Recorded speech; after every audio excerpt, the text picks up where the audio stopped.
Hi everyone, Sean with North Florida Saltwater Fishing. Well, I haven't made a video in a couple of weeks, and well, here's why. I took the plunge and bought my dream boat. It's a Carolina Skiff 162 JLS. I picked it up from Whalen Bay Marine here in St. Augustine, Florida. I'll go into an in-depth review of them here just as soon as everything's completed on the boat with the rigging and all. But I'm going to tell you guys just real quick, every person there, it's been an awesome experience so far. You know, buying a new car, boat, house, whatever, it's usually very stressful, a lot of hassle, feel like you're fighting with them. That's not the case at Whalen Bay. It's been a real pleasant experience, and so far I can't say enough good things about them. A quick overview of the boat. I live in an HOA, therefore this boat has to fit in a garage. I'm not going to go into HOAs. That's a whole nother subject and not for this type of video. But this is a St. Augustine fishing machine. I can get in less than a foot of water, and with the bow design on this 162, during our demo run, I mean, we attacked some wakes off the back of sport fishers. I mean, they were 2-3 foot wakes. Not a drop of spray came in the boat. This is the driest riding boat, you know, outside of just a huge center console I've ever been in. I mean, for a boat this size, it's amazing. It tows behind. I drive a Ford Ranger. It tows behind my truck like it's not there. Let's go up top. We're going to start at the bow.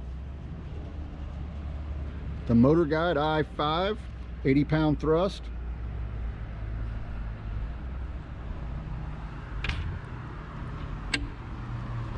Up front bow storage. This side here is designated my fish box. My fish bag fits in there perfectly, so I don't have any coolers or bags cluttering up the deck. This is going to be my anchor locker, life vest, first aid kit, etc. Most boats this size that have a bait wheel, this is where it's located. This one's no exception. It has your standard bait wheel at the front of the console. You've got gunnel rod storage. You also have 6 vertical rod holders for storage as well. I had this boat rigged with a fixed VHF. I do intend on taking this boat offshore to do some king fishing, and on a good day some near shore wrecks. It's perfectly capable, especially with that bow design. I've got the foldable antenna.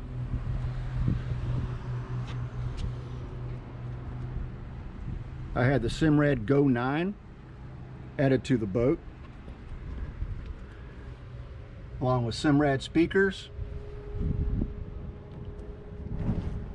Suzuki troll mode, and Lenco trim tabs. I had those added as well. Some other features of this boat that are for a boat this size. I mean, this thing fishes like a much larger boat. A large rear bait well. You don't normally see that on a 16-foot boat. One of the features I like most about this boat, because I'm big on maintenance on my boats, the fuel tank. On an inboard fuel tank, normally if it goes bad, you're tearing the deck up in the boat. That's hugely expensive. Not, you know, never mind being a pain in the butt. The access to this, you take the bands off the anchors and it'll lift right out of there. Easy access to the battery switch, to your bus. You've got super easy access to your bilge. I mean, it's whoever, I mean, I've never owned a Carolina Skiff.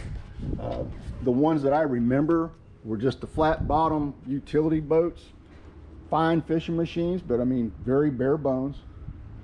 This boat, someone put a lot of thought into this when Carolina Skiff decided to put this out. One other feature up front I forgot to mention as I walked by and noticed it is you got up and down trim. That way if you're up front, for whatever reason you drag bottom a little bit in the creek, you just hit that and you don't have to go all the way to the back of the boat to trim your motor up. You've got a 12 volt plug and your trolling motor plug right up here, and of course your forward navigation. There's going to be, this is just a gentle overview of the boat, kind of let you guys know where I've been for a couple of weeks. Well, this is it. There's going to be subsequent videos on fishability of the boat overall, a performance review of both the Suzuki 94 stroke and the hull of the boat. We're going to do a full in-depth review of the Simrad. I have the Simrad tied to the Suzuki. It also has sound for those that think that's important at all. I'm going to do a full review of how the Lenco trim tabs affect the ride of the boat, and the Suzuki troll control, which I think is going to be a game changer come kingfish season.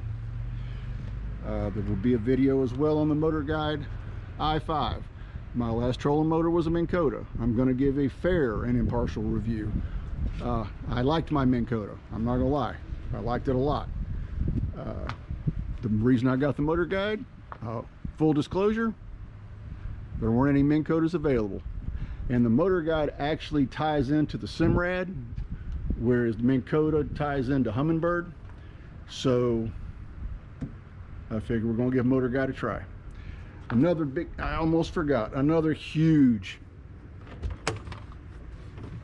access to the batteries. Has anyone got a boat where the access to the batteries is that easy? I know any boats, especially boats of this size, when you're running 3 or more batteries, it's a 24 volt trolling motor, so you got 2 batteries for that and your starter battery. On a boat this size, normally it's tucked somewhere where it takes a circus performer to get to it. Everything on this boat was very thoughtfully laid out. I've got high expectations for how this boat's going to fish. Again, I believe it's going to be a St. Augustine fishing machine. Subscribe, like, and hit that notification bell. That way you'll know when these subsequent videos come out. And again, I'm going to give you an upfront, honest review both of how Whalen Bay, so far, AA+. But I'm going to give a end of the experience review on Whalen Bay, Suzuki, Carolina Skiff, and each component individually. So thanks for watching my video. I hope you found it informative. Leave me some suggestions if there's something I'm leaving out or something you'd like to see me do different.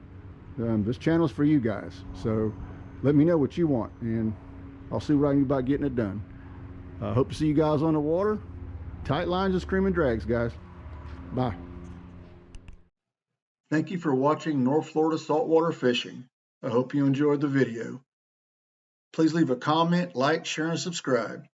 And until next time, tight lines and screaming drags.